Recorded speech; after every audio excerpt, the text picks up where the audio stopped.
All right. Thanks for joining us tonight, folks. Once again, I'm Steve. You see Anthony up there. And our special guest tonight is James Liu from the Turtle Conservancy.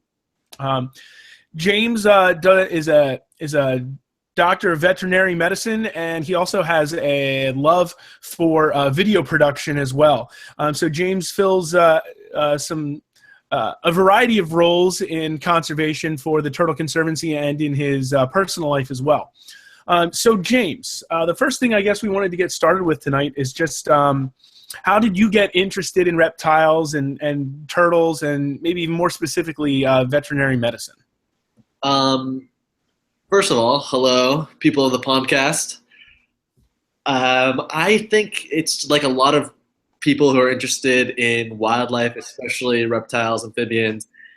You grow up somewhere that has access to a stream or to a pond, a lake, and you just kind of gravitate towards it as a kid. And you go out. I was lucky enough to have some really good parents. I grew up in the Bay Area of California, and there's only one species of turtle there, the western pond turtle. But being an outdoors kid, always going on hikes, always being in national parks, being right up against the redwoods and finding salamanders all the time, kind of paired perfectly with like being a 90s millennial of Teenage Mutant Ninja Turtles were on the rise. I think just kind of being into weird, creepy, crawly things was kind of cool back then. No one had cell phones, so it was kind of a way to be different. And that it was just a perfect marriage and kind of blossomed into this childhood love of animals that just never died. I think all my friends growing up, we all caught frogs and lizards and stuff. And just with some people, it kind of transitions into other things, and some weirdos, it just sticks with you the rest of your life. So growing up in the Bay Area, I guess that explains your love of the Warriors. Yes, probably the only thing that will take me away from any turtle or reptile related endeavor is like a Warriors playoff game or a good matchup on national TV or something. When the Warriors play, now that I moved to the East Coast, I basically have to go to sleep at 2 a.m. every single night because the games here end so late. I don't know how you guys do it. So is basketball your favorite sport, or are you also like an A's or Giants fan, or the Raiders or the Niners or something? I mean, I guess kind of like how reptiles are like my alternative lifestyle to a lot of my family and friends growing up. I grew up in a Niners household, and I thought I'd be different, and I started rooting for the Raiders, and it's been miserable until this year. This year is such great redemption. But I should add, the other thing that really drove my love and interest in turtles especially was, I think like a lot of 5-year-old kids, I really wanted a dog, bugged my parents for a dog. And my mom's born and raised from Texas, and she grew up with Texas tortoises and ornate box turtles. And her brothers were really they had horned lizards, iguanas. So she just took me to the library one day and said, I remember having turtles, and back then it was like, the dark ages when they fed them raw ground beef and beef heart and little dried flies. And she's like, they just lived in the yard and they caught their own bugs, ate their own food, and they're really easy pets for kids as a first pet. And I think that was kind of her understanding of it. So she's like, go to the library, read every book you can about turtles. And if you seem like you know what you're talking about, we can go get a pet turtle. And that really just backfired in her face, because I ended up reading every single book at my library about turtles, putting in requests to every other library within the county system, reading all those books, writing every book report in elementary school on turtles. Every family trip was about turtles. Called every pet store in the Yellow Pages about turtles. Called every herp department in the zoos about turtles, just to learn more and more. And I found reptile clubs back then that, older people who showed me how to take care of them properly. They're a little bit more difficult than I think people realize. And unless you have a kid that's really obsessed, or you have parents who really know what they're doing, like, there is a lot of education that's necessary. James, are there any species that you, like specifically in your story when you were kind of coming up, that you kind of started with first, and then maybe some that kind of represented like a move to something more rare or more special or something like that? Yeah, so my first two turtles were actually a very unusual kind of first turtle. Is I knew that I wanted either a box turtle, a spotted turtle, or a wood turtle. And I called my local pet store, and they had what they said was 2 wood turtles. So I was like, perfect. Gonna go over there, beg my parents, and worked, did a bunch of chores. They said, okay, you can get these 2 wood turtles. They said it was basically 2 juvenile wood turtles. But when I showed up, there were these turtles that I had never seen before, and I never really knew, I didn't know much about, but I had seen pictures of them. And there are 2 Central American wood turtles, the Rhinoclemys pulchrium mani, and they just have that blue eye with the black line going through it. These really, like, almost painted on colors on their shell of red and yellow chevrons, and that blew my mind. And my parents, not knowing what they were just turtles to them, I was like, technically they're wood turtles, so I was like, so let's get them anyway. And those were my first 2 turtles. And my dad and I had a lot of fun going to Home Depot and building these really elaborate outdoor pens for them, and we built ponds and things for them, and they were they ended up being great turtles. But unfortunately, one succumbed to a raccoon, and that was probably I used to cry a lot as a kid, but that was one of the worst days. Because you're a Warriors fan. Yeah. Oh, low blow. Sorry. I'm sorry. No, I cried a lot when I was a kid with the Warriors games. Trust me. 20 years of losing will do that to you. But then you become emotionally numb, and then nothing can hurt you. That's what rooting for the Raiders has done to you too, I'm sure. Oh, okay. So rate these 2 experiences. Don't get me started on the Patriots. What mattered more to you? The Warriors winning the NBA championship, the first time you hatched a turtle egg, or the time that the Warriors beat the Mavericks as an 8 seed over a 1 seed? Well, I was at that clinching game, Game 6. No way. I had a midterm in college for that game, during that game, and I told my friend, I was like, I'm just gonna take the 0 and drop the class. Not in my friend's car, because I was in LA. I was in LA, and I was just like, I have to be at this game, and I just got in my friend's car. Never told my parents this, and I just drove straight to Oakland. We got like burgers and we just ate it in his car. Took a nap and then went right into the game, and it was the best decision I ever made. But in terms of, it's different with sports. There's just like this pure like elation. It's just like a release of emotions. Winning is like very euphoric, but with turtles, everything, like when I first saw one of my turtles lay eggs, and then when I saw the eggs hatch, there's some obviously joy and happiness knowing that you had that level of understanding to accomplish these things. But it's also just that fascination. When I first saw it, I was just like, because a picture can only tell you so much, or text can only tell you so much. When you actually see it and you can appreciate that moment, I think it reaffirms like, oh, I'm doing what I really like, and totally, I am doing something that you hope is fairly unique, but also just kind of just educational. It informs your life and informs what you want to do moving forward. But yeah, that's how I feel. It's a different. They're 2 different, very different things. Plus, when the Warriors won the championship, I could brag to everyone. When I hatch turtles, I don't go around bragging to people. I think you're free. Most people wouldn't, at least the general population, most people wouldn't quite connect with that one as well. The only one that I know that does that is Jared. It's the only one that I know that brags on that level. I do that, and people just, hey, good for you, man. Do what makes you happy, bro. all the texts I get from Jared of all the things that he's like, I'm like, I used to be jealous, and now I just tell I have to pretend I'm not jealous, and I just tell him that that's the ugliest turtle I've ever seen, or who would want that? You should just let that go in your local pond. You should just throw that in your freezer. That no one that's a disgrace to, slap in the face of God. Those albino abominations. I agree. Yeah. But how about wait, no. What were your guys' first turtles? Because I'm always interested. East Coasters always have such a different story because you guys can go out. Eastern painted turtle. Yeah, because you guys they're so gorgeous. They're common, but they're gorgeous. They're curious generally.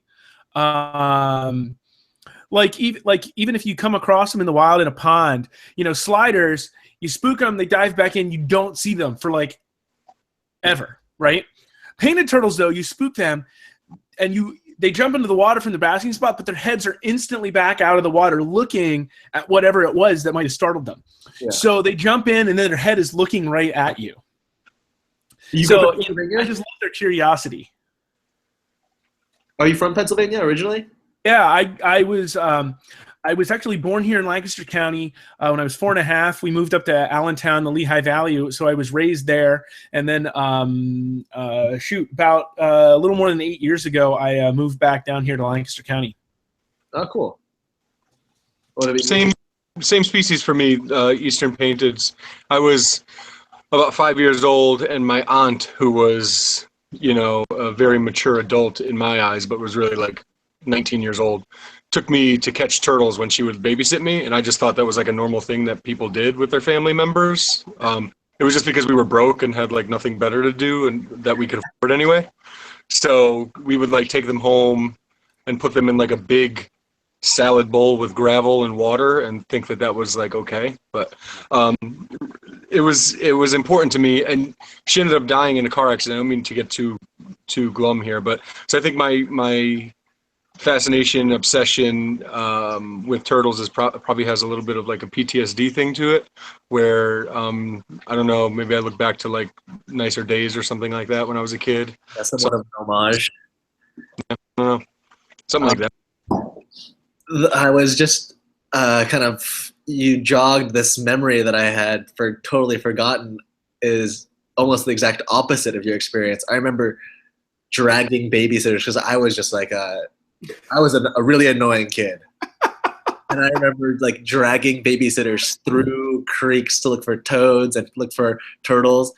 And they they were just like, had never stepped foot in a creek. And they were so terrified of me getting bit by a snake, or, they just had their minds blown. And they were just, I would stand on the like far edge of the trail, and I'd be running through, and they'd be trying to find me, and they'd be like,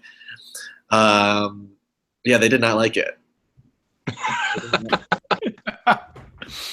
It's above their pay grade. Yeah, probably. Yeah. In hindsight, I was like, they're probably just like, this kid's not even worth it, not even related to this kid. So did you have a new babysitter every time your parents needed to go out? No, I just had one very nice babysitter who put up with a lot. Oh my God, I was demon child. No, I was like the type of kid that if I lost at a board game, throw the board game over. I'm not cleaning it up, and then I just run into the woods or something. Yeah, it's not fun. This weird demon child that likes turtles will never amount to anything. That's what they used to say. Yeah.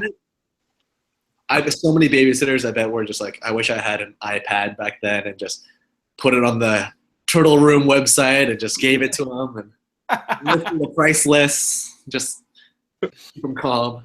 Put them on the classifieds, let them dream. Yeah, exactly. I mean, heck, we still look at the classifieds and dream.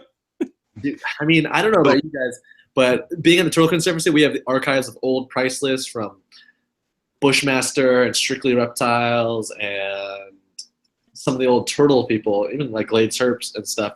Some of the stuff, it just, as a turtle person, is just kind of interesting, but as a conservationist, it just like really shows you how far or how little people like thought to look into the future when they were importing animals in these mass quantities. No doubt. No doubt. Yeah, because it's just it's sustainable to bring in hundreds of, Quora, like Asian box turtles for $10 a piece. It's just like, oh man, that is not a sustainable model. Right, no doubt. Species. And I think this is a great natural transition into one of these other kind of questions that Amanda had prepared for tonight's episode. When we talk about these animals that, we obviously didn't see enough into the future to, think about it 20, 30, 40 years ago when people were starting to, kind of take these things out of the wild and sell them for what we look at now as dirt cheap. About a year and a half ago when the Palawan turtle crisis broke, partly because you're a vet, partly because of your affiliation with Turtle Conservancy, et cetera, you ended up in Palawan helping work with this turtle crisis. So, can you kind of talk about some of that experience? And, I think that connects into, what your life as a vet is like and some of the things you end up experiencing coming across as a wildlife vet. Yeah, so I think the thing to know is that I had graduated veterinary school a couple weeks before that and been hired by the Turtle Conservancy to work for them when this whole thing broke out. And literally it was an email, I think like on a Friday or Saturday. Yeah, it was on my birthday, June 19th. I don't remember which day it was. I think it was It's a Wednesday. That was a Wednesday, but we didn't get the email till like oh, okay. Friday or something, and sorting it all out. And I just remember all of a sudden Dr. Paul Gibbons, who's the director, he and I both had plane tickets to go to the Philippines and work on this project to basically sort out the health of all these animals. And because I grew up taking a lot of photos of wildlife, and that in grad school and vet school that slowly transitioned to doing a lot of video work. I did it for my school. I did it for fun, some small contracted projects. I did one for Blue Moon beer once, so I got a couple 6-packs out of that. But so then because I had this video background, Eric Good, our founder, said, James, take a camera with you and document what's going on out there as well, because people need to see the scale. Sometimes photos, and not everyone opens a newsletter from the TSA or the Turtle Conservancy explaining all the details. So we need to put out this story in as many forms as we can. So I flew out there, and first thing when you hit the ground, you just realize, first, how poor a lot of these people are. I think a lot of people in the Philippines are living less than $5 a day, $2 a day, basically. And then you just realize, the sheer quantity. The Palawan forest turtle was this animal, by all expert accounts, before that day, June 19th, 2015, they thought the total population was about 3,000 individuals. Yep. And in comes this, they walk into this warehouse where there's 4,000 of these critically endangered turtles. And they're critically endangered because they just occur on that one island of Palawan and nowhere else in the world. And they still have decent habitat, but it was always this idea, if there's a tsunami or a hurricane or an earthquake, you could lose so much of that population. And no one thought one basically animal dealer from China would come in and create this network of smuggling, poachers and smugglers, and just collect every single one. We thought, you could wipe out maybe one pocket or population, but what they had done that made this so unique is they like Palawan's really known for its biodiversity, really unique species, and for a long time, since it's an island, the easiest way was to get the animals onto, like, they'd ask villagers basically to go out and hunt these animals, collect them. The Chinese nationals would go village to village and be like, and so the whole town would basically show their catch, weigh it out, they pay them, they come back to the port towns. And they do it a lot on dirt bike to smuggle the rare animals so that they wouldn't get stopped as much, so they're not having these big trucks. But then slowly they kept getting stopped, and then some poacher realized, we're on an island.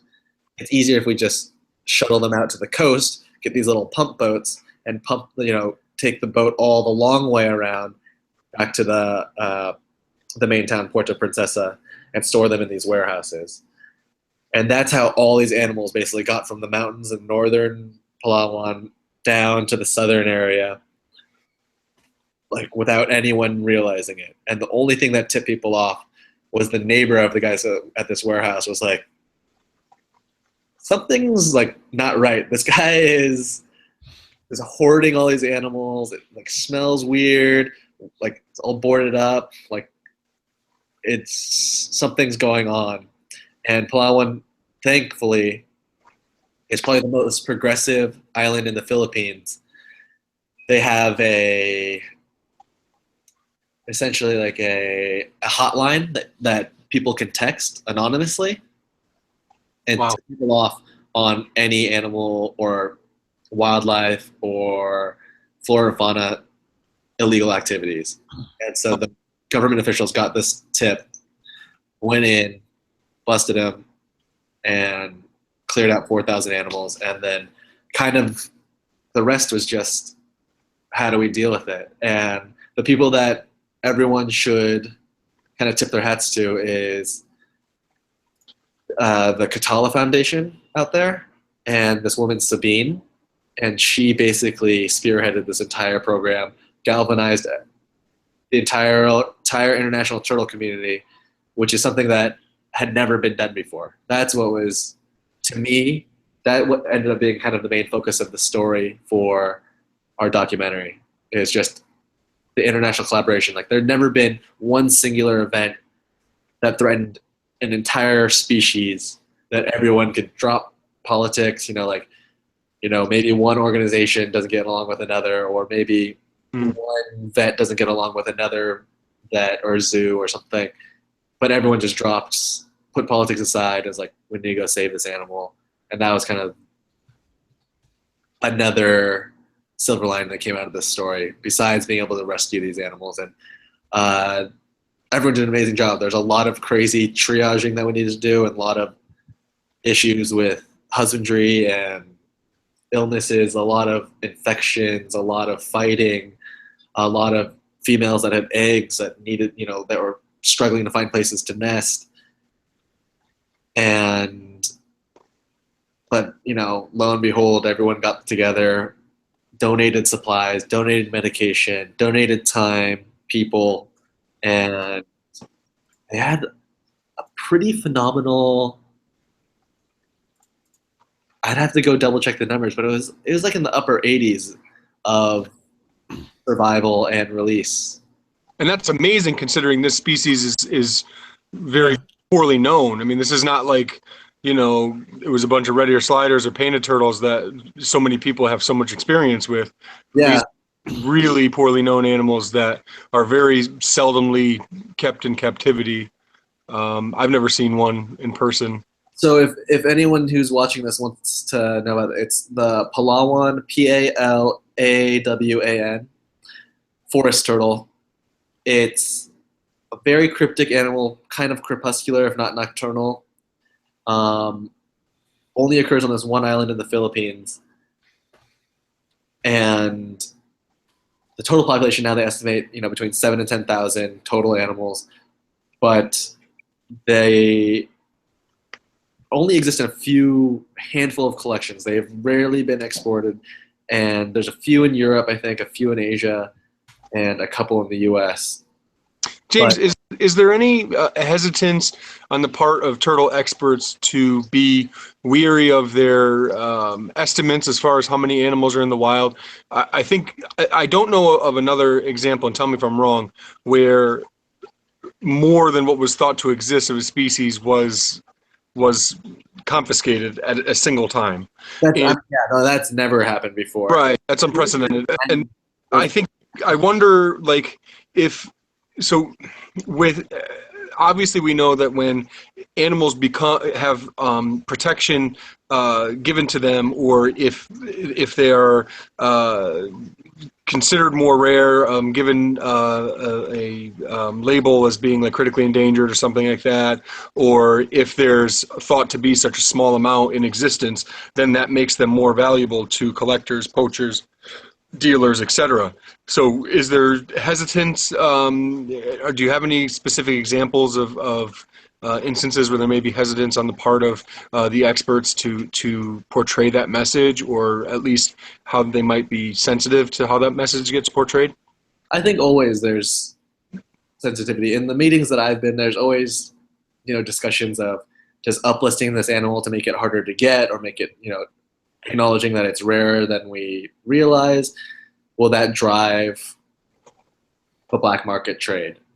I mean, I think it varies from species to species of how much information researchers and conservationists divulge and how much we want to protect it, because some animals, like animals in the US, for instance, have very strong protection and it's enforceable. It's relatively enforceable.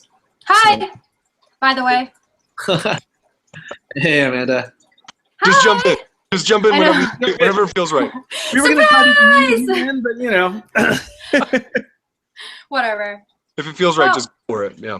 Yeah. So anyway, as you were saying. We were just talking about how we really don't like girls in the turtle hobby and how late people are the worst. And it used to be way more fun when it was just a bunch of guys just hanging out. Right. Yeah. I see how it is. Okay. All right. Well, that just reassures that I'm staying. Comparing them. Time Okay. to guy talk. Yeah, nix the guy talk. No more. No. Yeah, that's like totally why I'm here.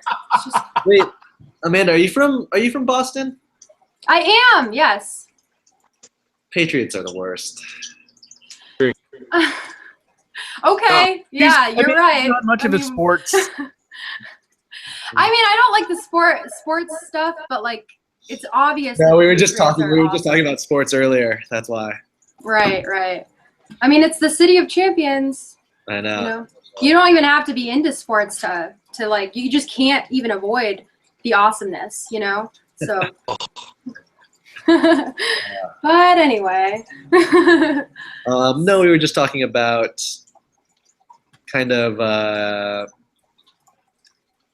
I don't know, basically how scientific information and conservation efforts can sometimes change collectors' perception of how valuable an animal is. I feel like that's a fair description. Yep. But That's basically, an awesome point. I think that just so you know, in meetings, IUCN meetings, at CITES meetings, these are all things that come up. Conservationists are aware that what we do can influence the market. Right. Absolutely. I think that in places like the U.S., they're less hesitant to uplist something or give it more protection and even acknowledge that it's rarer because it's enforceable. Where it gets tricky in like countries or regions where it's very hard to enforce these new regulations. Because then if you put, let's say some the turtle in China on, CITES 1, uplist it to critically endangered on the red list, it won't change much. It's not going to make that big a difference, in my opinion. On paper, it looks good. It does make it harder to export, like maybe farm-raised, like laundered animals. But these are all things that we take into consideration, and it's not a perfect system. That's Right. because at the end of the day, you have to realize that these aren't pandas, these aren't elephants, whales. They're not going to get the same level of attention as those. Right. So it's, Right. it's tricky, and what it really, what we really rely on is changing culture and like making people not want to, have these animals like for showing. Right. But that changing culture is so hard. Mm-hmm. So let me see if I'm following you here. Are you saying that when we actually publish data that says a turtle is rare, that will make the turtle more valuable, and so we try to avoid putting all that information out, like, hey, this turtle's now endangered. Hey, this turtle's now endangered. I'm saying that is the line of thinking. Mm-hmm. Certain situations, but in Right. in the U.S., that's less of a concern. Mm-hmm. Right. An issue. Oh, for sure. Yeah. And Yeah. Mm-hmm. I think that it varies who you talk to. I think if you talk to most conservationists, people who work in policy, Mm-hmm. they always want to uplist things because if at the very least it garners attention to that species. Right. Right. But Yeah. if No, you I talk, can see that. but I if mean, you, if you talk to a lot of sorry. crews and hobbyists, sometimes it's not, even if they're doing because it's tough to differentiate a good hobbyist from someone who's more of a trader or a dealer who has doesn't have the animal's best interest at heart. Right, absolutely. I know, like, just from my experience of also being kind of a hobbyist, as we all kind of are on the side. I've been in all these groups and all these, like fauna classifieds and all this stuff. And some of the taglines for animals is like, hey, they're going to stop importing these, or hey, they just got listed, or hey, these guys, get them while you can because, they're endangered now, or they're, the imports are going to stop. It's going to get harder to get these. And that oftentimes is a push to sell animals. And so that's actually a really good point to think, like, is it worth it to publicize the fact that these animals are declining, because they might be afforded more protection versus it might actually make them more sought after. Is that what we're saying here? That's exactly what we're saying. And unfortunately, at this time, there's no perfect solution, and you have to judge, on a case-by-case basis. But bringing it back to the Palawan forest turtle, this is an animal that very little is known about it. To my knowledge, it's never been bred in captivity. People at least no one has come out and said they have. Mm-hmm. And it has been hatched in captivity. They have gotten eggs from wild females that have hatched, but never been bred. And I think in that sort of situation, it would be very devastating to the entire population to say it's really rare and that you should get them while you can and provide it, and because it's such a small population, you can one trader almost did wipe out the whole thing because they're hard to get, and that's why they wanted them. That's what caused these people to get them. And I don't know if I said this earlier, but the people who wanted them, they were not from the Philippines.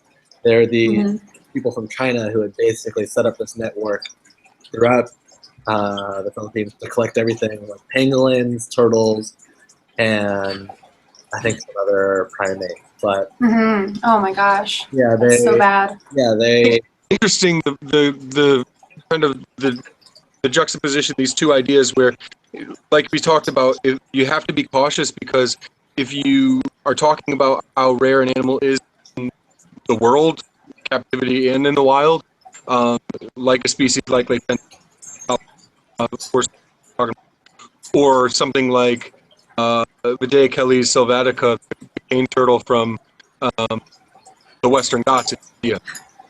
Like, that's one side where you talk about how you're kind of cautious to talk about how rare they are, but on the other hand, if you want to do conservation work or talk about how important it is to save the species, you have to get those numbers out. You have to get real.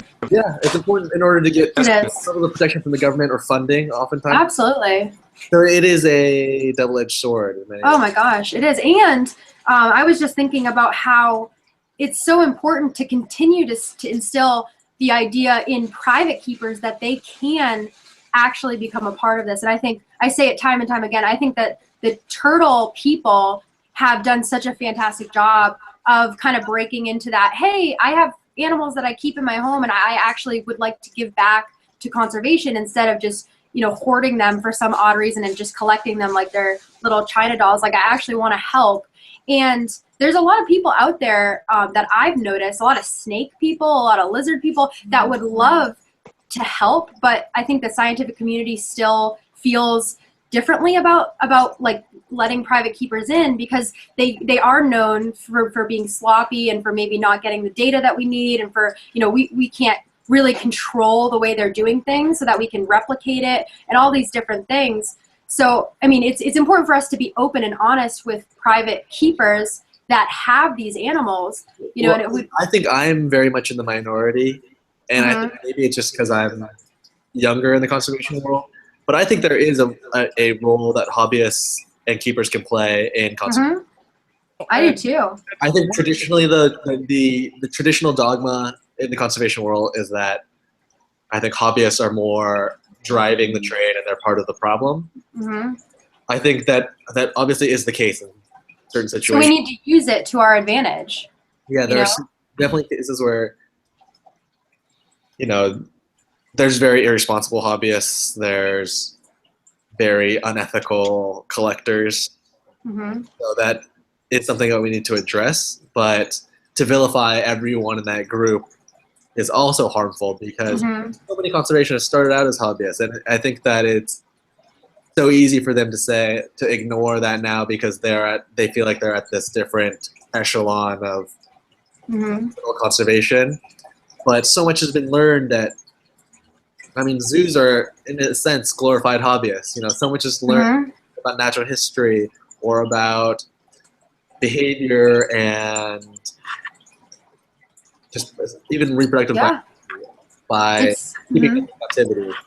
Absolutely. And in many situations now, sadly, especially with Asian turtles and tortoises, is that captivity is kind of their last chance at survival, because they have no protection. They're getting poached out. Like I'll take, for example, there's one species of box turtle in Asia, the golden coin box turtle, where they used to be like 2-3 decades ago. They were in all these streams in southern China, northern Vietnam. You still go out and find them. And now people say, big dealers say, oh, they're lucky if they get one wild-caught animal a year. Yeah, then they are worth like, you know, a car. Yeah, it's tens of thousands. It's crazy. Yeah, it really is. And yeah, like this is totally my idea too. Is that that's why I love the turtle room so much, is because we're just private keepers that decided to, you know, want to do something more, and it's just a great example. But I want to take this opportunity to plug a really awesome book that that I love and that I hope that every private keeper will get their hands on and read. It's called The Invisible Ark. Have you guys ever read it? I have not. Ah, it's so good. It's so good. And it's basically just a book that's all about what private keepers have done and what private keepers mean. And, you know, it uses examples like the crested gecko. You know, like there's every little person in the world who has a pet crested gecko is part of a private collection or a population of these animals that is thriving and that is there. And it wouldn't be if it weren't for private keepers. You know, even the kid who has this 12-year-old who has a crested gecko in his house is still a part of this population of animals that is, you know, so protected because people are keeping them. And so it's just like this big pro captivity book, and it's just about, you know, what private keepers can accomplish, and it's really, really good. But it's one of those things that we need so bad, because now more than ever, private keepers, especially of reptiles, are just kind of under attack by, you know, by animal rights groups and by all these, you know, different forces that say that what we're doing is wrong. Yeah, and so I feel like it's always going to exist. It's kind of like, I hate to use this analogy, but I mean, in some ways, keeping some animals is kind of like an addiction. It's like a drug in the sense that it's like provides you with a lot of joy and entertainment, and like it's something that a lot of people, I think, would not very easily give up. Yeah. If that's always going to exist. I firmly believe that it will always exist. So it's in everyone's interest to engage hobbyists into the world of conservation, because maybe they've never had access to it, or they don't understand how they can help. They don't, but they would like to. And Exactly. vilifying them permanently removes them from ever helping. Mm-hmm. Vilify them, then they have no incentive. Like, if you're being like excluded from friends or bullied by someone in school, like, does it make you want to hang out with them more? No, absolutely not. And so that's kind of like the biggest thing for me is I'm always telling people, because people are like, how do I do what you do? I'm like, I don't even have, I do the turtle room thing as a volunteer, and I'm a vet tech, but I don't do anything. I'm not a conservation biologist right now, but I do conservation on the side, but I'm not a scientist. And so I tell people all the time, you literally don't have to be a scientist to actually take part and be a conservationist. There's so many things that you can do just, in your own home. If you're interested in this species, or if you're interested in helping somebody with this species or anything, you can do it in your own home, and you don't have to be a scientist, because all that science and all that learning takes place with those animals, Yeah, so, I think that.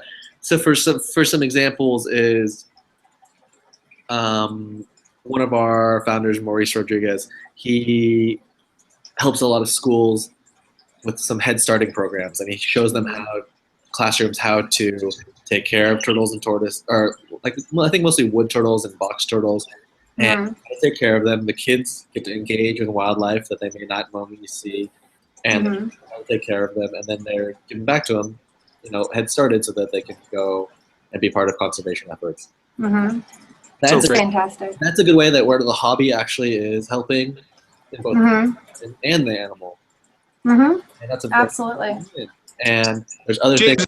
I know you guys use some of your profits to donate to causes for, like, the TSA, for example. That's another great way. There are citizen science. Yeah, exactly. There are ways to help out. You just need to have the interest, a little initiative, and creativity, because the one thing that I think that I fear about the hobby is that we all got engaged. I don't know about you, Amanda, but I think we were talking earlier. We got engaged because we were outside catching turtles. We were outside looking for frogs or snakes. So we gravitate towards conservation because we appreciate those spaces, the natural land, and we don't want to see that the world lose that. Absolutely. That's like the above all for everyone. That I see, especially going to reptile shows now, just talking to people. Reptile clubs kind of don't exist anymore because everything's online. Is that it's so easy now to get an animal that you want, like, that you've never seen before, but like just buy it online, or at reptile shows. To look for it, right? Kind of like I mean, my friends and I, we call it deli cup herping. Like, oh, I've seen this animal and this animal and this animal. Like, I'm like, yeah, but they're all in plastic tubs. Yeah. Like wild, baby. Yeah, my fondest memories by far, like, even though I love all the pets that I've had or experiences that I've had, the ones that never leave you, the ones where you like kind of resonate with you forever, are when you see it in the wild and you see where it's supposed to be. I hope people realize, what you can do for conservation can even be for yourself. Just go on a herping trip or an animal trip, a photography trip. Just go out to a national park or to a lake, look for turtles. Giving yourself that experience might give you perspective to, help save your local watershed, or protect your lake, or, do something on a small local level. It's so true. It really is. Like a good example is I've kept diamondback terrapins for a while, and they're my favorite species to keep. I love them. They're just so charismatic. They're just so beautiful. But I would work on nest monitoring, and so I'd see the terrapins, but they were so flighty, and like you don't really get to experience them in a sense, when you're just nest monitoring, because you just see them lay their eggs and then they're going back to their habitat. But you guys all know Jordan Gray. I got to go out to Tybee Island with him this summer, and actually quite literally just like completely immerse myself in their environment. Like we were just swimming through these amazing salt marsh channels and just catching diamondback terrapins. We were purse-seining, but I was hitting them with my feet, not hard. I wasn't kicking them. But like, they were swimming through my legs, and they were, it was just amazing. And it was probably just the most incredible experience of my life. And it just made me love terrapins even more, of course, but it also made me think, like, I wish that we could get some regular people out here doing this. Like, and we actually did have a couple of people with us who were not turtle people. They were just friends of Jordan's, and they had like a little boat. They were coming with us, and they were just loving it. They were like, oh, look at the turtles. And they were like telling us, you should make this a thing where people can pay to come out and do this, because it's just amazing. And they were so, into it. They were like, how do we donate? Can we do this every year? And it was just, just as simple as finding turtles in a salt marsh, but it just made you feel like you were actually a part of nature, which is so hard for humans to do, because we are often so much of a disruptance. You walk through the woods and everything hides. But in this case, we were just swimming along, and you'd feel like a shark or stingray bump you, and it was just amazing. So that's just one of the many examples of an opportunity that I've had to go out in the wild. And not only does it reinstate my love for turtles, but it also can very well draw people who don't know anything about turtles into saving them and keeping these wild places, so they can just go visit them, Yeah, no, totally. And that's a great example. Ecotourism.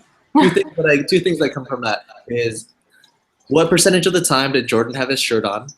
None. Zero. He had booty shorts on. Booty shorts! That's Jean what I cutoff feel. shorts. Yeah. Yeah, I feel like of all turtle biologists I know, I feel like he is the least clothed the most amount of time. Yeah. Oh, yeah. He's like our resident, just, I don't even know, crazy person. Yeah, he's like a wild boy, like Yeah. from Jackass or something. That crazy cousin that's always going to have the lampshade on his head at the Christmas party. Yeah. Exactly. And the second thing is, I'm going to plug one of our projects, is the terrapin nesting project. So anyone in kind of the New Jersey, New York, Pennsylvania area, or even further if you want, we have a fun project where you can do exactly that. You can, if you've never experienced it before, it's the perfect introductory way to experience turtles in the wild. Basically, there's this beachfront in Long Beach Island. You can go to terrapinnestingproject.com or search for terrapin nesting on the Turtle Conservancy website. And it's basically this pretty wealthy island. So people have basically developed all the beaches into these $1 million homes. And there's very little beach access left for turtles. So this organization that we partnered with takes the eggs, hatches them in hatcheries, and offers people the chance to release baby terrapins back into the Barnegat Bay.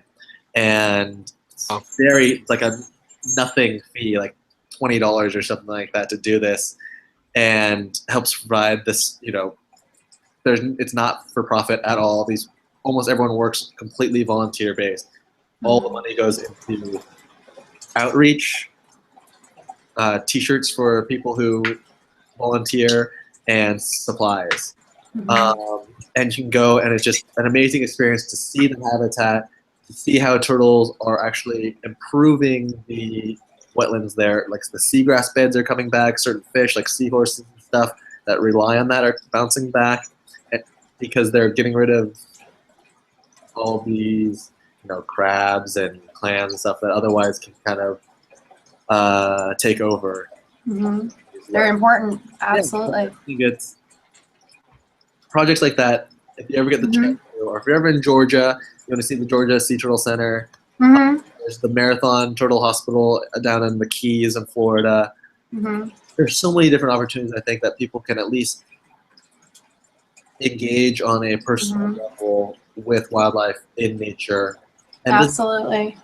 I know that Jordan and I think the Houston Zoo, they always do some turtle surveys in some of the rivers out there.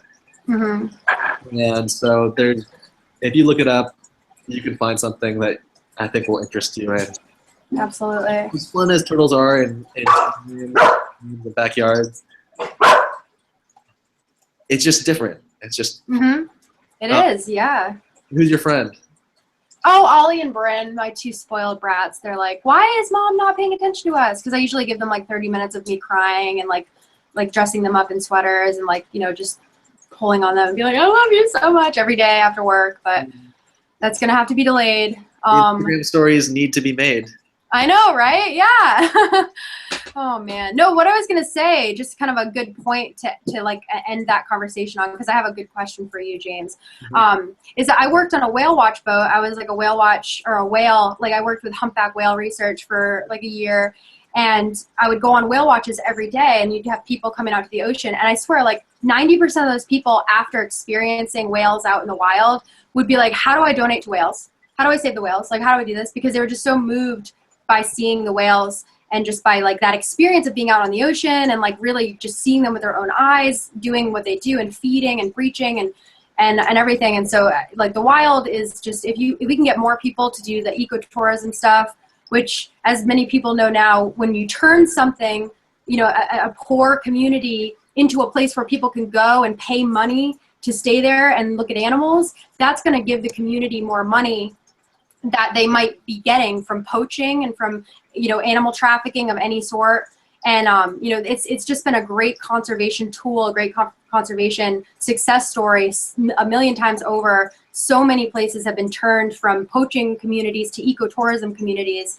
So moral of the story is just like support ecotourism, basically. I think part of the problem is that, at least in the States, I'm probably completely making this number up, but I think it's like 90% of the population is within urban city centers and surrounding suburbs. People aren't always going to be exposed to it. Like maybe some of us are fortunate to grow up. Like I was fortunate to grow up right next to the redwood forest, so I would have. But I would urge everyone to just your next friend trip, go camping or go like whale watching, do something. If for nothing else, I guarantee you it'll double the number of likes you'll get on Facebook or Instagram.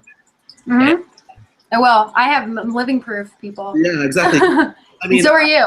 If I had to see another photo of someone at like a restaurant and just see like a photo of their food or photo of like in their own bathroom mirror, come on. Yeah, in their bathroom mirror, or, like, at a pool in Vegas, like right? I don't need to see that, but absolutely, animals, like, seeing nature or seeing people like genuinely like, happy and it's always nice. It's amazing. It really is. So I don't know if you guys have covered this at all because I came in late. But I was wondering, first of all, the Turtle Conservancy is amazing, obviously. But one of the things that I love so much. What? Your money to TSA. What's that about? Well, they gave us pictures. Anyway. Oh, please, you guys need pictures? Yeah, really. Next time we can collaborate. Let's keep not even kidding. I'm putting this on the record. I love the TSA. Some of the people who got me started down this career path are part of the TSA, and I'm always in support. But little hurt. Well, if it makes you feel any better, I did plug the Turtle Conservancy quite a bit for Giving Tuesday. So nice. I got your back. Anyway, what was I gonna say? We don't like to play favorites. Yeah, there you go. So we'll collaborate. We actually should. We've been talking about several projects, right? So I'll take a Spangler Eye as to make up for it. I'm first on the Spangler Eye list. Just saying. Anyway, James just jumped in front. I'm sorry. Continue. Well, here's my argument against this: is that you guys have like Slash on your side. Are you kidding me? Slash. Yes. Who else is in those videos? What's his name? The guy with the weird, like he talks like. Walken. Yeah, and like all these. Rosario Dawson. We just shot the Lonely Island. Friggin' what's his you guys name? have the famous people. Oh, the Lonely Island one was I was most proud of that because Right. Hey, we had an animal in that one too. Great story about. We'll get into this. Even Please. though it's not conservation related. So. Sure it is. Randomly, just through, I was watching a Warriors game with my family, Mm-hmm. and their friend was there, and of course my cousins, they always like to make fun of me. They're like, ask James what he does for a living, because they want me to say that I'm a turtle conservationist, basically, because they just get a kick out of that. So I tell this guy. We all get it. We all get it. Friend, I work with turtles. I've Mm-hmm. liked turtles, and usually what I expect people to say is like, "Oh, have you seen the zombie kid? I like turtles." Seriously. That's what I always expect. Like, where is he now? We could really use his help in an ad or something, We right? did do a Right little here. bit on Tosh.01. But so I always just expect something like, "That's cute," or "zombie." Mhm. But he goes, "Oh, you like turtles?" He's like, "I'm working on a movie right now with a tortoise." I was like, "Oh, that's cool." And he shows me a photo, and it's Andy Samberg with a California desert tortoise. And I'm like, "You're working on the Lonely Island movie?" And he's like, "Yeah." I was like, "We need to talk. Like, I'm like, Mhm. there's some Oh my God. where we can like help each other out." And so we basically said, "Hey, if Andy actually likes turtles, like, let's figure out a way he can do a PSA for us, and then we'll give him some PR on our social media." So that was all you? And they're like, "Yeah, let's do it." And I said, "All right, sweet." And That's awesome. when they were doing their media at their interviews in New York, they set us up in a suite at the Mandarin Hotel, and they're like, "We'll come in here." And I was like, at first I was like, are they doing this just because it looks good, or are they doing this because they actually like turtles? And it turns out Andy Samberg freaking really likes turtles. Oh my God, I love him even more now. If you couldn't get any more If you guys haven't seen it, if you can look up our billboard, it's the Lonely Island billboard. It's just Andy Samberg on this like crazy 80s graphic, and it just says "Turtles are dope." Yeah. Yes, it's So- amazing. But what ended up happening was we filmed the PSA, which everyone should go watch. It's on YouTube. It's amazing, hilarious. And it's hilarious. My friend Chris and I, we wrote a script. They actually read it. They're like, "Yeah, we like it." They read it. And You guys wrote that script? probably the shining point in my You think? in my filmmaking career, and they were amazing. And Oh they my God. all they wanted to do the entire time we were shooting, they were like, "So when are we gonna see the turtles? When are we gonna see the turtles?" And they were Snapchatting it, and then Oh my God. so Chris, Leone, part of the turtle room, a lot of them were his animals, Hmm. and then I just asked Andy, I was like, "I gotta ask you, like, why did you make your best friend in this movie a tortoise?" And yeah, that's the billboard right there. Oh, I love it. It's so good. And it was at this major tourist attraction in New York City called the High Line. It's And so great. why did you make your best friend a tortoise? And Andy just goes, "Well, Yorma, who's helping write it, he's like, well, it's one of the few animals that he actually feels comfortable with." I was like, "Why do you feel comfortable with a tortoise?"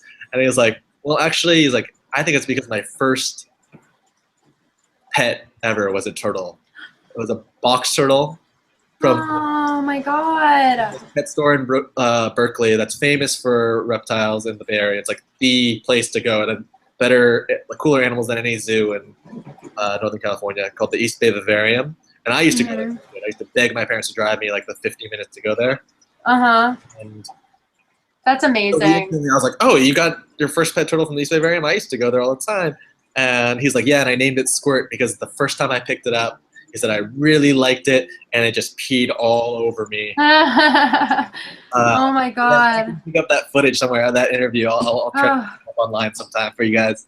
That But is no, but it amazing. turns out Andy Samberg really, really actually likes tortoises, and then the rest of the Lonely Island, they actually also like tortoises. I mean, I think they might be more dog people, but Mhm. they all Oh my God. they appreciate them enough to put them in a movie. So Right? Oh, that's amazing. I love that story. I'm so glad I brought that up. I didn't know you were behind that. That's yeah, that was because I saw that, I was like, yes. Oh my that was super God. cool. Like, And then- it was just a dream come true. I thought I was actually dreaming. I was like, well, I dreamed that, so I'm going to wake up tomorrow really disappointed, but okay. I mean, but then it just was still on the internet the next day. Yeah, And their it's just beautiful. whole team couldn't be more pleasant. Everyone was super nice. 'Cause, I mean, I they're bet. busy, and they just kind of squeezed us in last minute because they were doing all these other interviews for like Right. actual like things like the Today Show or Jimmy, Mhm. and like they're like, yeah, just we'll try to give you this 40-minute time slot so we can do it, and they ended up That's paying amazing. because of the animals. But Oh yeah, my God. people are always surprised. I think people think that we pay celebrities to do these because they're like, how did they get this person? Like what? Right. That was going to be my question is like, how did you get them? And also, have you noticed like support and donations and stuff like becoming more when you put these celebrity PSAs out? I think what's amazing is our founder Eric. Obviously, he's very well connected because he owns hotels in New York and Mhm. had nightclubs, so he's like knows the artistic entertainment world. Right. But from that, so many of these other people come out of the woodwork that realize actually really do like wildlife and especially turtles and tortoises. And we've had so many, like Rosario Dawson loves wildlife. We had Oh my God. girl Juno Temple who's from the HBO show Vinyl, and she's in Woody Allen's new movie. She just did a PSA with us, and she's been to the Galapagos. She loved the sea turtles and the Galapagos giant tortoises, and she Mhm. talked about how much she actually cares about the environment. Mhm. People, like we did Famke Jensen, who plays the Phoenix in the X-Men movies, Mhm. and she cares so much about the environment and just like, I mean, yes, animal rights, but also she just cares about the well-being, like, and just like letting animals be able to live their lives like Mhm. unencumbered by like human People. basically. Mhm.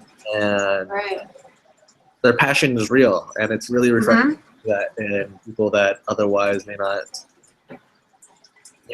don't have a reason Yeah. to care about anyone but themselves. And That's so they don't always awesome. give money. It'd be nice if some of them gave money, but just lending their celebrity is always really beneficial because Mhm. it gives credibility to what we're doing. Mhm. They often engage for we have a benefit, and they'll come to our benefit, and it makes it a fun place to be where people who do have Mhm. money to, They want to actually come, right? Yeah, exactly. It brings in people who will spend a lot of money and donate Mhm. different conservation causes. And then Right. the other thing it does is it just elevates turtle status. We were talking earlier about a lot of the problem is even if you create new laws or give extra protection to turtles and tortoises, they're kind of forgotten. They're not whales, they're not pandas, so they don't get that much attention. Mhm. And by doing this, we're hoping that it kind of It makes it cool. raises basically. turtles Right. variety so that they can kind of get maybe not quite a level of pandas, but near that. I feel like sea turtles Yeah. pretty well. People love sea turtles, but Mhm. freshwater turtles and tortoises, Mhm. so not as clear. Just Mhm. Not as sexy. yeah, people Exactly. over there. Mhm. I'm always Ja- saying like you gotta just make it a trend, you know. Yeah. James, can I ask? I wanted to ask a question. Obviously, the Turtle Conservancy really is so ahead of the game when it comes to their image and the way that they're able to get support. And you guys, I just imagine you guys are so like obsessed and detailed when it comes to figuring out what your message is and what you put out there, how you put yourselves out there, how you portray yourselves in front of the public. And I know that you are someone, like a lot of us, who kind of grew up on the forums and on the classifieds and watching the price lists come out and all that type of stuff, kind of knowing what was going on in the hobby. And something that I've kind of become obsessed with is the way that the classifieds kind of paint this picture of who we are as turtle people or as reptile people, because the people who are most out there are normally the ones that are kind of, trying to make a quick buck. They're dealers, they're flipping animals. They're saying things like Amanda said, where, these aren't going to be available anymore, so get them while they're hot, sort of thing, and treating them like they're, blouses at Dress Barn or something, you know what I mean? Mhm. So, again, another kind of interesting. Well, I think that's what you guys are kind of fitting in. That's where I really admire what you guys are doing. You guys are trying to separate yourselves from the muck. Like basically, you guys are trying to rise above all that. And I think That's what we started as. Yeah, exactly. That's exactly what we wanted to do. And honestly, doing this and making yourselves kind of public personalities helps a lot with transparency. Because I think what's really easy on these forums and stuff and the classifieds is you don't really know who you're dealing with. And people come and go all the time. There's some people who just want to like get into this hobby for 6 months. They think they can make money selling animals or something, and they get out of it. But you guys have kind of are established. You guys have a track record. We know who you are. We know what species you're working with. You guys are very clear as like how you guys are trying to give back or how to grow the community, and in the right way. Through education, like making sure people don't use these as disposable pets. And that's what I think. Yeah, I would like to see the hobby become more of, but obviously there's always going to, as long as there's ways to exploit the system, people are going to take advantage of it. But I feel that you guys are the first people that I've seen that really kind of like started it and stuck with it. Especially what's unique is that you guys did it as a team. I've never seen that before, where you guys actually come together as a team. You see maybe one person start their own website, but that's kind of like how the Turtle Forum grew out of that. Or like back in the day, like Turtle Times, there's always be like one person who'd like try to, engage people. But I really like what you guys are doing and branding the Turtle Room and using all platforms. Like, I don't know how you must never sleep, because the social media that you guys do is insane, and it's really well done. Because you guys and Chris and his wife. Actually, no, I take it back. They're the biggest social media whores. They are awesome. Yeah, I know. I get most of my pictures from him. I mean, I'll say that to his face, but he's amazing. They are insane. And what's so funny, Chris and I laugh about this, is that I don't get what viewers, if you guys like want to write in the comments why you guys like these shots so much, is just turtles in someone's hand. I will never understand. Chris has some beautiful, beautiful shots of turtles like coming out of ponds or like, and then you just see Chris's hands full of turtles, and people love that. I know, they do. It's usually because it's like babies hatching, I think. And they're like, babies! I feel like Chris and his wife, they have some amazing, like really natural setups. They do. It's amazing. Part of our plan. Really good photos that are really, the composition's really nice. That I prefer, but the turtles in the hands, they just really do it for people. This picture here was taken on the front of our calendar, was taken by Casey, Chris's wife. It's amazing. There's also several other Chris and Casey pictures in here too. So get your calendar if you haven't yet, folks. Lots of cool pictures. Oh yeah, it's amazing. I know their place is literally goals. It's just, I haven't even been there, but just the pictures of like all their setups, and they just got a new facility too. Is it true that he's gonna name his son Testudo? Better. Should. You better. Or Herman. It's actually a girl. Oh yeah. Japonica. Yeah, that's pretty. It would probably be a very Italian name. Emmy. What about they Emmy? had an idea of what they were going to name it, but I can't remember what it. But anyway, they're going to name it Cecilia. That's right. So the other thing that you kind of mentioned, which we have a good shot at another plug for something we're working on now too, is Japonica. Oh, and Anthony's grabbing a Japonica. The other thing we wanted to plug tonight, because we think it's going to release sometime later this month. In fact, that's the plan. And it kind of connects into this conversation about hobbyists kind of working together and also kind of doing things in a more, thoughtful, purposeful manner. Is we're going to be launching an application called Digital Colonian Log, which we've been working on for some time.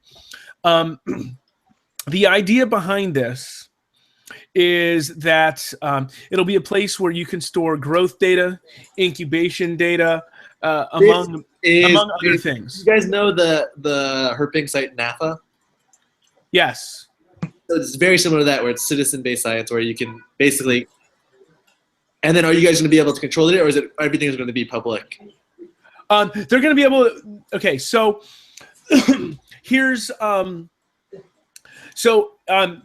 this will be for more husbandry data than wild animal data is part of this idea, and so users can choose to the free accounts can track data for up to 25 animals.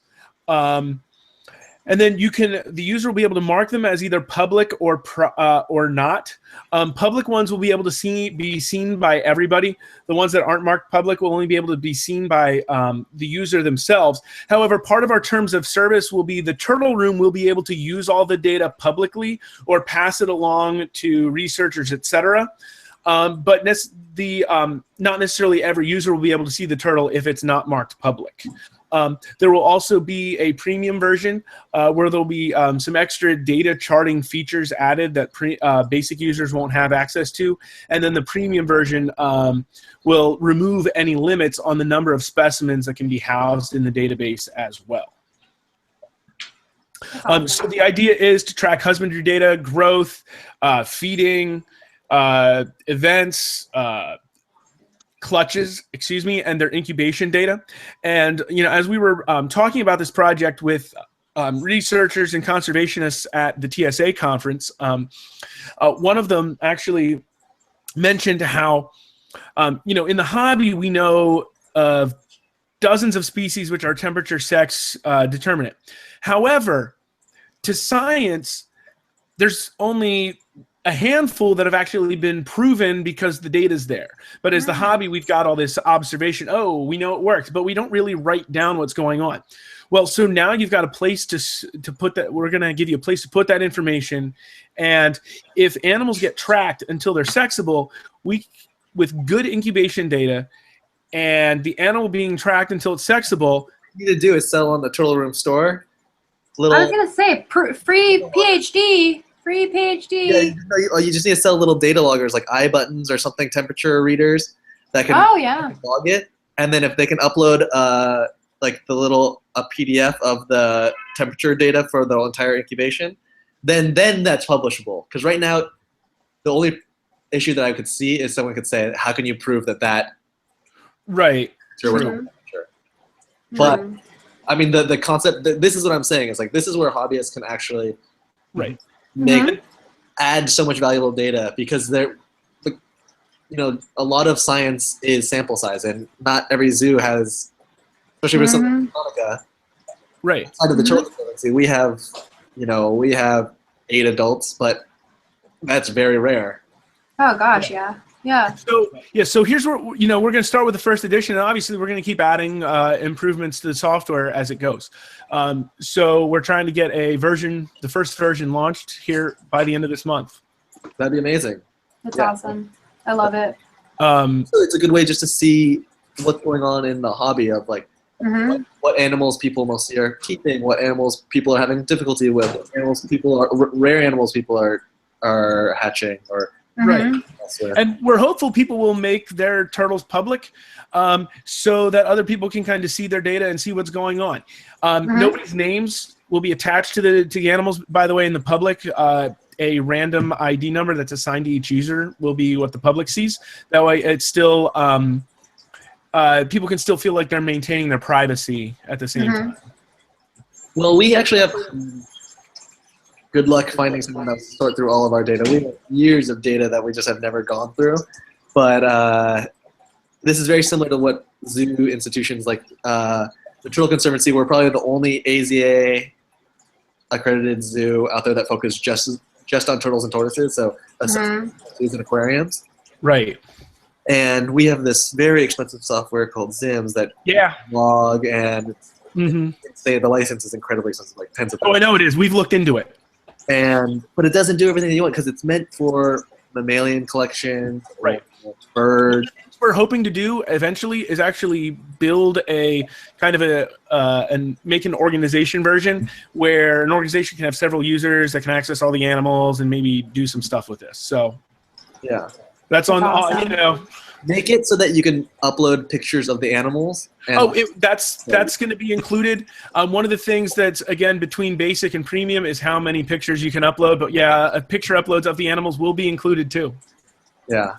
And make them I love so directly bird's eye view of the carapace and directly bird's eye view of the plastron. Mm-hmm. Oh, yeah.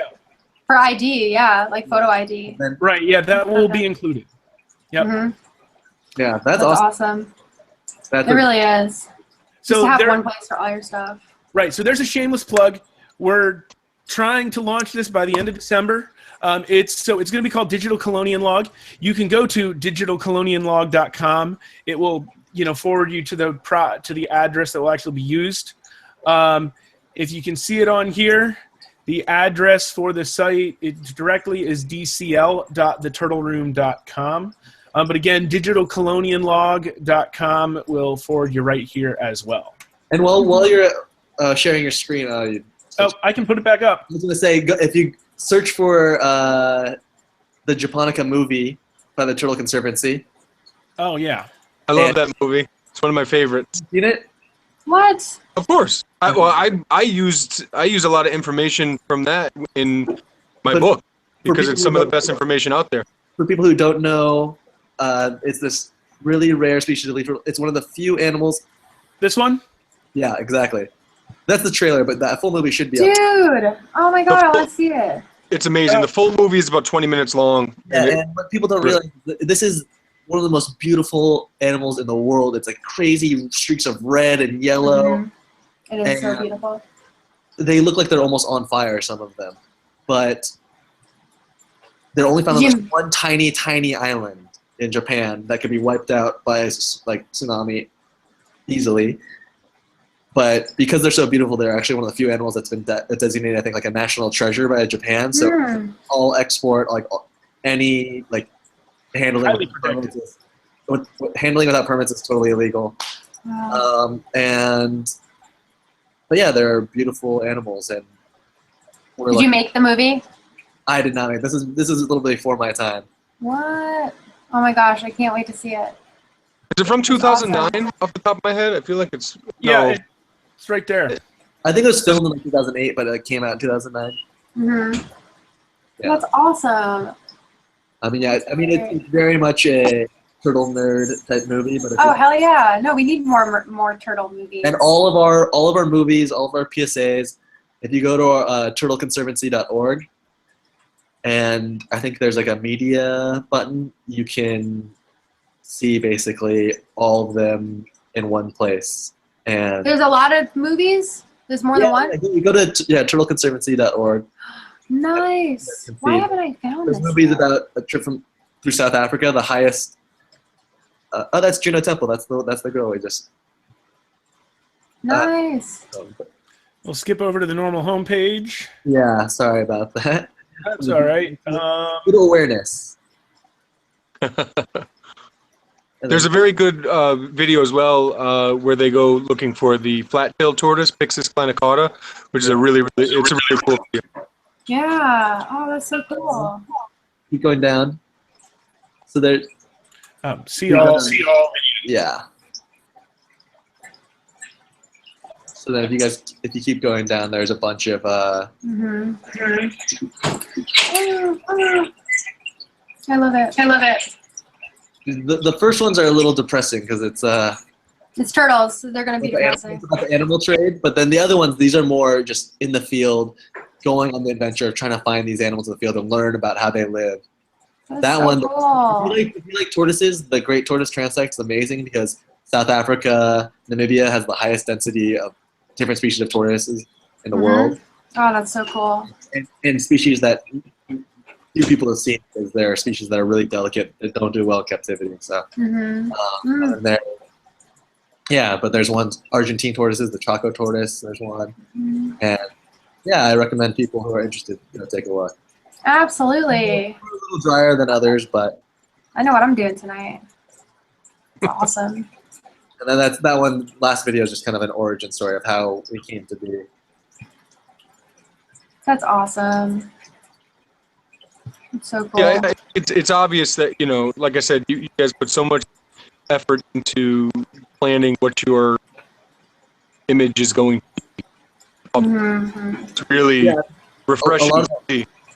A lot of that vision is from Eric Good, and I really commend him for it. I mean, He's awesome. He's amazing. really inspirational person.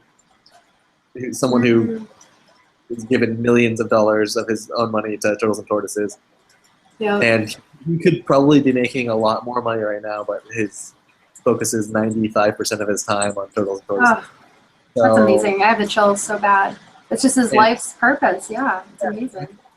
He comes from the art world, and he knows how powerful Media and art and aesthetics can be, and how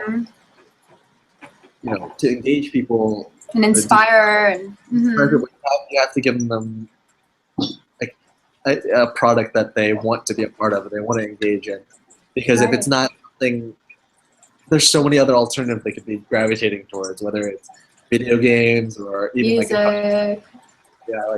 People want to be a part of something interesting and cool and informative and feel like they're making a difference, and so it's just something we are very aware of. The other thing that I would like to say about our organization is, I think what separates us from a lot of other turtle and tortoise organizations is that besides having the zoo and the conservation center and doing kind of media outreach, our big organizational mission is protecting habitat for turtles and tortoises. Because there's a lot of organizations like the TSA does great work with, smaller research grants or smaller head starting programs in range, and we're a pretty small organization, and we didn't want to feel like we're competing with them or do the same thing as them. Right. And we saw better to collaborate and build different. And also that you want to attack the problem from all angles. So if they're working on that side, on the ground, boots on the ground, and what we realized what we could do really well is raise money to buy habitat for the most crucial needs within the turtle and tortoise world. Animals that really won't have a chance of survival without protecting land. So, for example, in South Africa, the geometric tortoise is down to probably about 1,000 animals left, and their current stronghold was devastated by fires and development. And we identified this basically 1,000-acre area that had the highest density of this tortoise anywhere in the world, and is threatened by a lot of vineyards are being developed there, and then a highway just goes right through it. So we just were like, we have to buy this land, and that's kind of what, out of this kind of grew a really strong mission of habitat preservation is the best thing that we as an organization can do for turtles and tortoises around the world. And so people who, seeing what we do, or want if people are interested enough in donating or volunteering, that's really where all the donations go. And 100% of the donations basically go into protecting land and managing that land. And it's crazy because I've been really fortunate to travel a lot this past year and visit our land in Mexico and our land in South Africa. And when you see the animals where they're supposed to be, that's when you realize, oh man, might have saved the species from extinction. Otherwise, you're like, that is worth like 1,000 eggs hatching. Absolutely. In your hand, Chris Leone. Exactly. It's one of those things where, without that, I think people don't realize how easy it is for these animals to kind of disappear. So, and there's always, but at the same time, there's value in everything we do. Yeah. Exactly. You need to attack the problem from all sides, and this is just one of those crucial. Absolutely. Absolutely. It's great that we can continue to, hold on to these wild places for as long as we can, because they're just so fleeting. And so that's really the only way. And a great thing about purchasing that land is that when you protect the turtles in that land, you're protecting literally everything else, because the Yeah, turtles need everything else, you know, so it's all just. Today I slacked, but normally we post something on our social media for like More Than Turtles Monday. And on our land in Mexico, we're protecting jaguars and That's endangered awesome. military macaws, beaded lizards, all That's these. great. Oh, And then that's in so South awesome. Africa, we're protecting an endangered species of bird called the black harrier. And then Yeah. a botanist found this endangered species of plant that there's only 7 of these plants left in the world, I think, and they found 50 on our property. Oh my God, that's amazing. So it's just like that, all these little victories, and then engaging the local community. Like our neighbors in South Africa have been so helpful in wanting to we don't want to sell our farm, but we won't develop it. You can fence it in, so protect the turtles from the highway. Yeah. Oh, And you guys have how much. It's nice to just see the kindness in people in local communities. when you just make them a part of it. Exactly. When you include people and you show them why things are important to you. And make them feel important. Yeah, it may not be their highest priority, but then when they see how special it is to other people, or maybe they remember how special it was to them growing up, they want to help.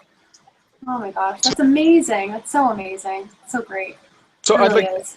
James, something you said, and you spoke about packing something from all angles. One thing that Steve and I, when we would have conversations before the Turtle Room existed, we spoke about how, we wanted to do more, and, we were these college-educated guys who felt like we were smart enough, and we had more than enough passion to do something, but we kind of felt hunkered down by the fact that, our degrees weren't in biology or zoology or whatever, and how could we get involved? How could we do something that wasn't being done before? And we're still figuring that out on a daily basis and talking through it and coming up with creative ways to get involved. But the point is that you don't have to be rich, you don't have to be in a certain field, you don't have to be from a certain background.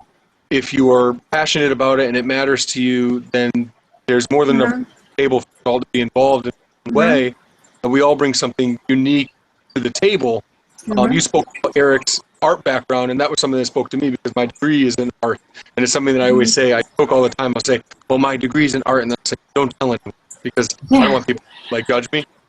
Just as a joke, but that's a perfect example of how his unique experience has helped to turn the Turtle Conservancy into such an amazing organization. Unique group. Exactly. If you get a room and it's just turtle biologists, right?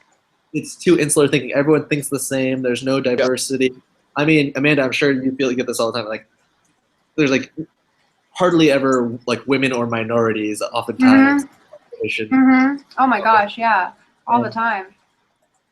Only good things can help by having a more diverse. Oh yeah. Right. Especially if you have other interests to bring into it. Like I like writing, for example, and I have a lot of writing experience, so I can put that into writing about turtles. And just the different things that you have, it's I always think of it as building your zombie apocalypse team.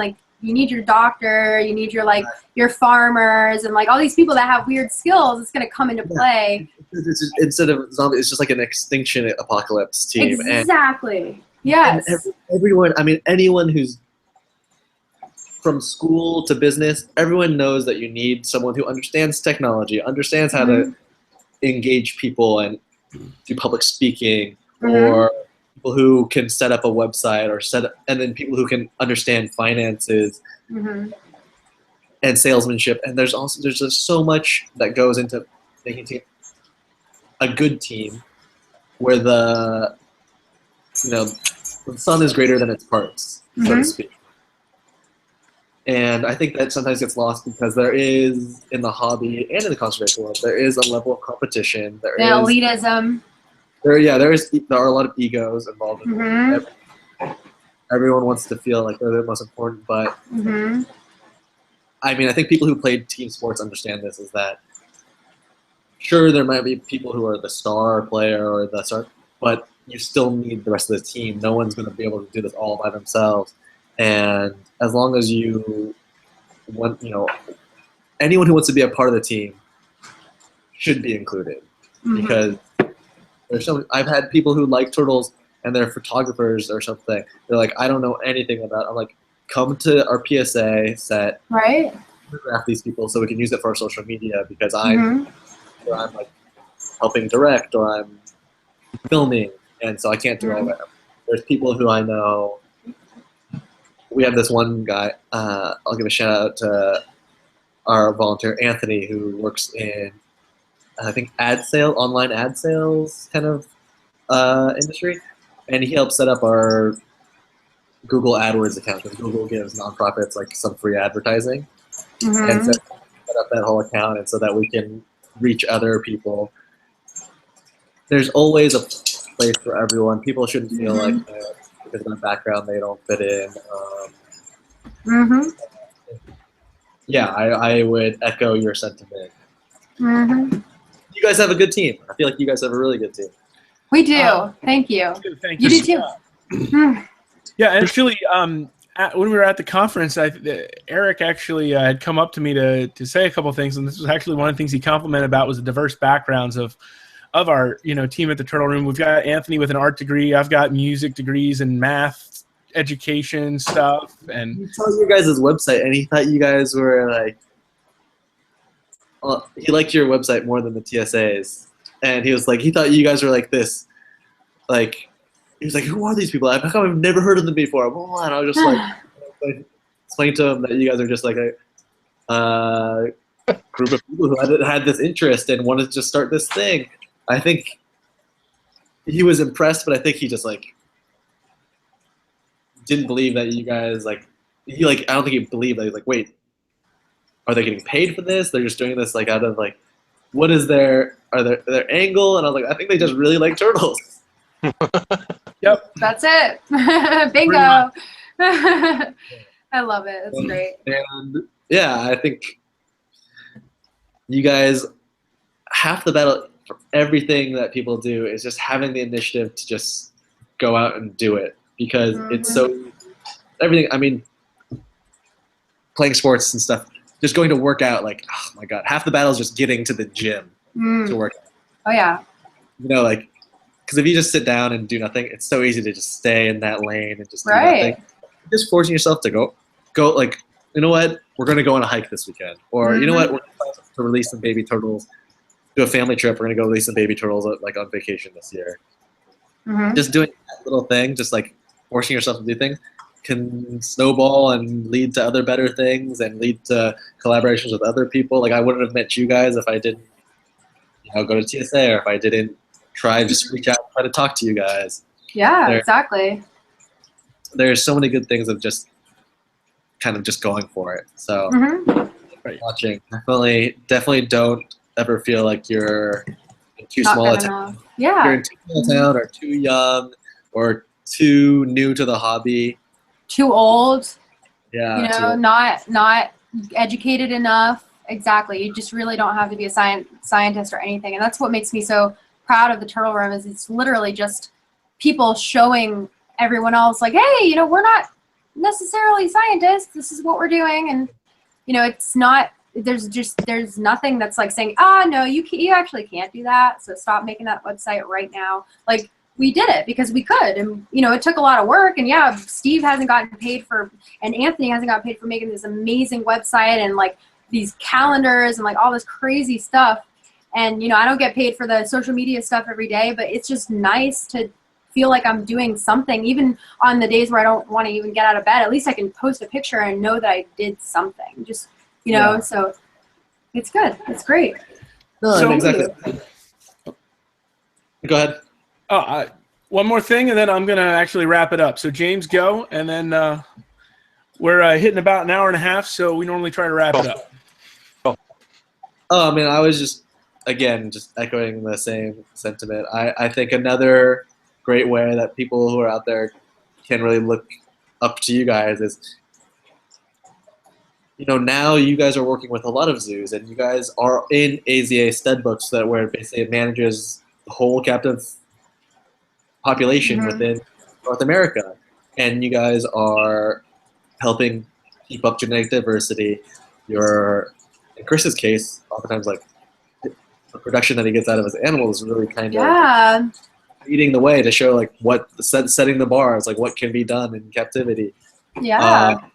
And I think that that's really important that people realize that talent also can shine through. Like if you're good at what you do, if you're a really good, dedicated keeper, do things the right way, really have your animal's best interest at heart, people will take notice and want to engage you. And I'm sure that's a big reason why Chris has gotten some of the animals he's gotten from zoos. That's why he's gotten to be in certain publications. But speaking of the devil, this is Eric Good, the founder of the Turtle Conservancy. Hi, Eric. Oh my gosh, it's so nice to see you. Wow, look at all those animals behind you. Oh yeah. Oh my gosh. Celebrity appearance. Yeah, I know. I'm in the office a little too late. But no, I was just saying that if you are dedicated and committed, people will take notice and they'll engage you. And another that's just a good way to get involved. Absolutely. Thanks for joining us tonight, everybody. I think if there's one key thing to take out from tonight's episode is that there's lots of great places to get involved. If you are passionate about the habitat being protected, you can donate to the Turtle Conservancy. You can find ways to pitch in there. If you're passionate about the stuff the TSA is doing, which is a little bit different but still saving turtles, you can pitch in with them. We're trying to provide more opportunities for captive breeders to share information. And like James mentioned, almost a lot of their money goes right to their conservation programs. Anytime you donate to us by calendar, by food, whatever, those proceeds go to maintaining the website, developing these educational resources such as that application that we're going to be launching, and backing some of our captive projects. Like James mentioned, we're working with the AZA and TSA and some others on maintaining genetic diversity for assurance colonies. So you can get involved with TSA, Turtle Conservancy, us, doesn't matter. Thousands of other, seems like thousands, doesn't it, James, of other little turtle organizations saving terrapins in New Jersey or in Georgia, or sea turtles anywhere along the coast of almost any major country. So lots of ways to get involved. Even if you think you're just a photographer, you can get involved. If you think you're just a writer, you can get involved. So I think that's our biggest encouragement tonight. Get involved if you love conservation of turtles and tortoises. Don't just watch. Don't just be a bystander. You can contact us. We can help you get involved. We're good at that. We can help point you in some direction. Yeah, same on our end. If you guys, there's volunteer opportunities. There's really creative people out there. You're always welcome to email us. volunteer@turtleconservancy.org. And for everyone else, there's a lot. I mean, we don't have as much resources on the captive side as you guys, but maybe that's something we could team up on. We have a lot of incubation protocols and husbandry protocols just in our database, but that we've developed over the years. But you can go onto our website, click on the awareness thing, look at our videos, go on our YouTube page. We have some more videos. So yeah, I think that anyone can take anything away from this. It's that if we can do it, you can easily do it. Yeah. I'm feeling so pumped and inspired after that. I really am. Like, you guys are awesome. This has been a great one. Thank you so much, James. You've been amazing. Yeah, no. Thank you guys for having me. I look forward to collaboration. Let's keep working together. Yes. For James, for Anthony, for Amanda, I'm Steve. Have a great night. Get involved. Yay.